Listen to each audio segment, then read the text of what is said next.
Captain Midnight. This video is brought to you by Skillshare. On paper, Avatar: The Last Airbender looks like a pretty standard fantasy story. A journey, magic powers, a chosen one, and a bad guy bent on destroying him and taking over the world. Now, that's a little oversimplified, but those are all pretty standard ingredients to a fantasy story. But what Avatar does so right, more than so many fantasy novels and shows through the years, is the details, especially when it comes to the characters. It's a show that almost always gave those characters, both in the main cast and in supporting roles, more nuance and depth than you might expect from an action-adventure show on Nickelodeon. And I don't think that was ever on display better than in what might be my favorite episode of the series, Tales of Ba Sing Se, from the show's incredible second season. An episode told in a series of short vignettes, some fun and goofy and others surprisingly moving. Everything I love about this show is here, so I wanted to really dive into it this week and talk about one of the crowning achievements of animated TV and really TV in general. Oh, but before I do, I should probably say that YouTube's algorithm is really not a fan of channels trying new things, so if you feel like throwing this video a like or subscribe, I definitely appreciate it. The episode begins with a story about Katara and Toph, though it's definitely the Earthbender who takes center stage. Here, the pair have a pretty low-key day where Toph is convinced to go to the spa and get her makeup and hair done, only to be mocked by a group of girls afterwards. The two drop the group into a river, Katara makes Toph feel better, and that's basically it. It's not the weightiest story here, admittedly, but I do think it sets the stage well, especially thematically for the episode. One of the things I like most about this episode is how it makes some of these characters confront how cut off they are from what most would consider a normal life. The opening of the story sees the rest of the cast getting ready for their day in the mirror, and makes it clear that Toph just doesn't care about that stuff. She wears her dirt and her lack of hygiene with pride, and for most of the season up until now, it's really easy to take that at face value. Like, she just doesn't really care about that stuff because she thinks it's kinda dumb and pointless. Well, not really. What the rest of this short does so well is illustrate how much of a defense mechanism that is for Toph.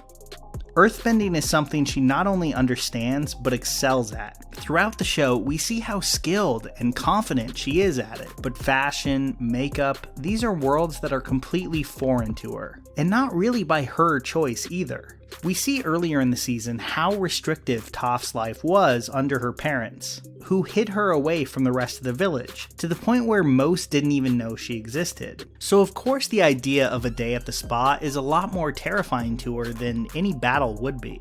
And while her story isn't the highlight of the episode, I do think it serves as a really important step for the character, and one that's kind of mirrored in Zuko's story. I'm gonna kinda just throw out what order they are in the actual episode, because I think this one just makes sense to talk about here. Much like it does for Toph, if Ba Sing Se shows Zuko one thing, it's how disconnected he is from most people's everyday life. We're talking about a guy who has sat on Fire Nation war councils, launched invasions, and faced the wrath of the Fire Lord himself. And he's really scared to go on a date. In fact, it's his uncle who has to tell Zuko that the girl who keeps coming into their tea shop probably just likes him and isn't there to do some Fire Nation espionage. Avatar was always great with more subtle character-based humor, and this Zuko segment really packs it in. I especially like how annoyed Zuko is at his date messing with his hair a little bit because it took 10 whole minutes for his uncle to style it. Their date goes about as well as you'd expect, with Zuko being almost completely closed off and secretive, which really backs him into a corner where he's forced to show off his complete lack of juggling skills. His date, Jen, takes this all in stride though, and pretty soon she's leading him into the town square for a romantic night under the lanterns. He lights them up and they have a nice moment, and then he just kinda shuts down and runs away.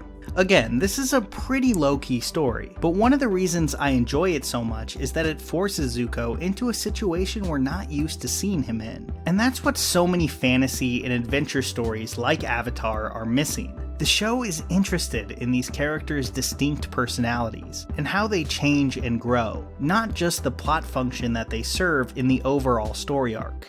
It's a show that doesn't have much interest in just creating one-dimensional characters with cool-looking powers. It pretty rarely settles for that, and episodes like this show why. Speaking of characters getting pushed out of their comfort zones, we have Sokka. This is probably the one I'll spend the least amount of time on, other than maybe Aang's, because it's pretty lightweight and more of just a comedy relief segment.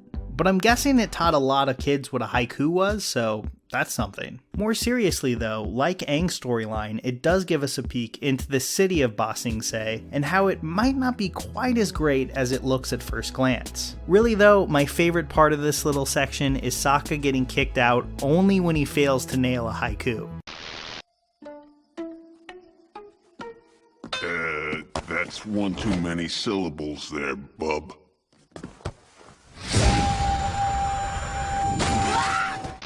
So if this episode is remembered for one thing, it's the Uncle Iroh segment. Maybe it's because I came to the show a little older than most, but honestly he's always been my favorite character. Tragic, funny, and almost always incredibly laid back.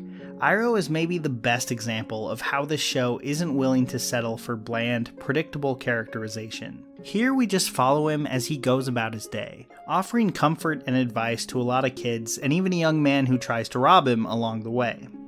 Then he gets to a tree outside the city and sets up a small memorial for his son, presumably at the site where he died, and sings a song to him. It's as simple as it is moving. Like, there's no real conflict in this story. Even when he's threatened at knife point, he's not in much danger. But this isn't a story about conflict. It's a story about loss, and to an extent, about the Fire Nation itself. Iroh offers advice to almost everyone he talks to in this episode, whether it's the kids who hit a ball into a window, his would-be mugger, and even Zuko. But the final scene of this segment puts all of that into a totally different context. All of those conversations become reflections of what he lost, of advice that he wishes, or maybe at one point even did, give to a son that he no longer has. He's always trying to get Zuko to loosen up, to live life a little more and not just focus on impressing his father. And in Season 1, that usually just comes off as simple comic relief. But the more you learn about Iroh, the more his laid-back attitude in Season 1 feels like a quiet rebellion. All those invasions don't matter to him much anymore. He doesn't buy into the glory of war or the idea of dying for the Fire Nation. He's seen exactly where that leads, so his real loyalty is to his nephew, who's basically his surrogate son. I also just love the song that they wrote for this episode, Leaves from the Vine. It's only a few verses long, but it manages to feel surprisingly realistic. It really does feel like an ancient tune handed down from generation to generation in the Fire Nation that continues to resonate as yet another wave of idealistic young soldiers are sent off to war. The song feels like it's written by an older person with a jaded attitude towards war.